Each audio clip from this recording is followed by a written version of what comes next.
Hi everyone, welcome back to the channel. First thing to say before I get started on this video is that I didn't intend to make this one. I normally plan my videos out a little bit more in advance. I have a list of ones I'm going to work on and what's going to come up next. And this one is sort of just something that was born out of what I was working on last night the night before this has got uploaded. I'm currently working on a load of these Vostroyans as part of a commission, and this is actually something I'm filming for. But I wanted to kind of just do something just to show how I go about doing faces for army painting. The footage came out reasonably well, so I thought, well, why not? I'll just quickly I'll upload this and see if it's useful for anybody. Anyway, hopefully it's useful. This is basically my method for just doing army painting faces.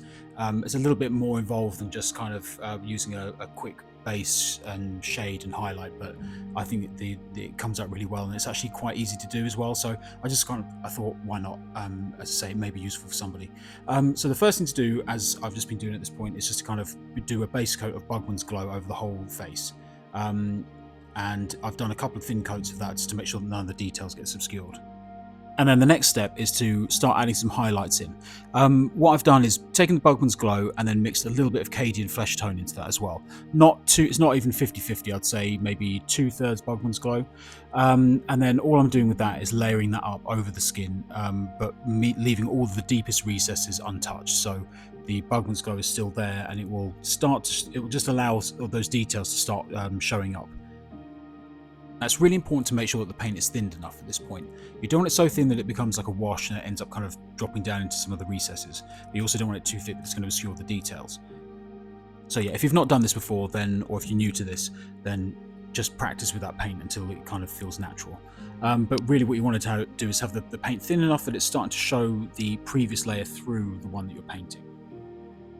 So yeah, just going around all the raised areas with this mix, just making sure not to get any in the recesses, and just yeah, again, keeping that paint nice and thin just to make sure none of the details are lost.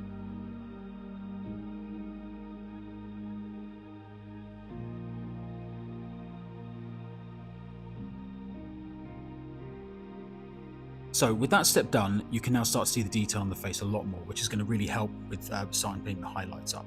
So what I'm doing is it's then gone straight to the Cadian flesh tone unmixed with the Bugman's Glow, which again is heavily thinned down with water, and I'm just adding that to the most raised areas.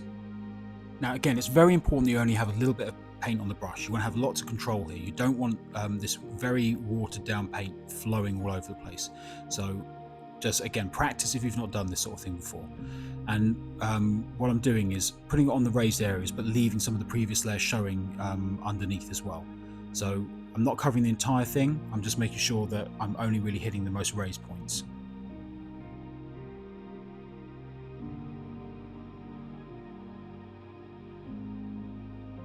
Now the next step is to add a little bit of shading to this. So I'm using Dark Oath Flesh, which is a contrast paint, and I'm mixing that with a little bit of contrast medium. Now, you can use water to thin this paint, but I find the contrast medium is far better for this job, because what it's going to do is it's going to keep the properties of the contrast paint and help to pull that paint into the recesses and away from the raised areas.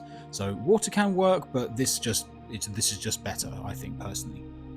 Now, there's no exact science for the mixing of this. I kind of tend to do around about 50-50, but again, just practice until you kind of get it right. I've got a little bit on the brush, not too much, again, just to kind of make sure I've got lots of control. And I'm dropping that into the areas around the eyes and sort of that across the bridge of the nose. So really, I'm just sort of focusing this around the center of the face, into the eyes, bridge of the nose, underneath the nose ever so slightly. And then what I'll do is add a little bit onto the cheeks, kind of underneath the cheekbone. But with this step, it's very important to keep the amount of paint on your brush down to an absolute minimum. You don't want to lose control of it, so you're more glazing the paint. So what you want to do is kind of just putting like a filter over the top of the paint that you've already done. So you're still getting some of that, the colours underneath, and you're getting those nice transitions between the different colours. Now, next up is a mix of Cadian flesh tone that we've already got on the palette and a little bit of Kislev flesh, which is a nice, real bright flesh colour. Again, no exact science to this really. I kind of tend to do things around about 50-50 because it helps me to kind of keep measurements the same if I want to sort of recreate something. And then I'm doing the same thing that I did the previous step, the highlights, but again, just putting this down to a slightly smaller area. So you want a really nice point on your brush and lots of control and not too much paint on that brush as well. So it's really sort of the lips, the very tip of the nose, and the sort of the where the eyebrows are and everything. Just keeping this very minimal, right to the most raised areas.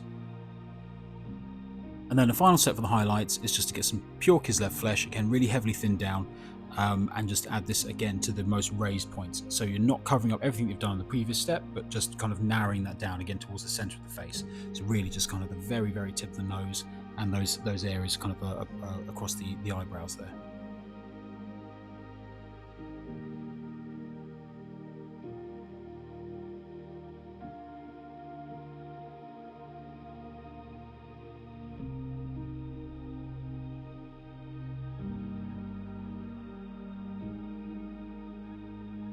And then as a final step for the skin, I've just taken some corn red and thinned this down really heavily with water down to a wash consistency with a tiny bit of my brush, so I'm not losing any control over it. I'm just glazing that in right underneath the cheekbones.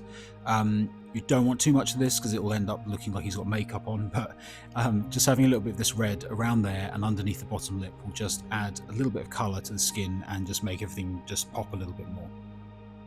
Now, next is the really horrible step, the eyes. And I know that lots of people really, really don't like doing this. I personally don't like doing it either. I've painted lots of faces and messed up at the last point with the eyes. When I'm doing army painting like this, though, I tend to use this method, which I find a lot easier. Normally, I would sort of paint in the white and then add the pupil. You can end up with weird sort of staring faces where eyes are pointing the wrong direction and things like that. And I actually find this method works really well, especially if you're doing lots and lots of individuals. So if you paint like an Imperial Guard army, where you've got loads of bare faces and you need to paint loads of eyes, this is a much better way of doing it for me personally. So what I'll do is I'll blacken the eyes with a couple of very thin coats, and then when that's done and dry, I'll take a little bit of pure white and then just dip that in right on the very edge, the outer edge of the eye. And what this method does with the eyes is that it just takes away that pressure of having to make sure that the pupils are pointing in the same direction on each eye. And it works, and it really does read as a face, and I think it's quite convincing as eyes. It looks reasonably natural. If I was painting a character or wanted to put more effort in, I would go down the more traditional route of painting the eyes. But as we're painting lots and lots of infantry, this works really well. It's convincing, and I think it works really nicely. All you need to do is just to make sure that white paint is thinned down sufficiently, and that you've got a really good point in your brush and a little bit of and some reasonably good brush control as well to make sure that you get the dots in the right place. But yeah, I think it works really nicely. And again, if you're painting lots and lots of faces, this is just a really easy way of going about doing it. And yeah, obviously this guy's got his moustache as well, so I've blocked that in and given that a bit of a shade and some quick highlights as well. But yeah, this video was done pretty much in real time. I've had to cut a few bits out while I've edited it, just to remove bits where I'm looking for paint pots or mixing some paint and that sort of thing, but really only a few minutes have been taken out, which kind of gives you an idea of how quickly you can kind of get some pretty good results with not a huge amount of effort. Anyway, I really hope this has been useful, especially for somebody who maybe just got into the painting side of things. I know that faces can be really daunting.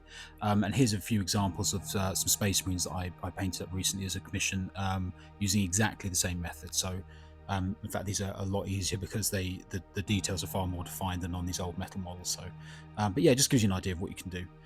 But yeah, I really hope this has been useful. And again, sorry about the video being a bit sort of quick and thrown together, but yeah, I just thought it might be useful for somebody. So yeah, and as always, thank you so much for watching, and I will see you all soon.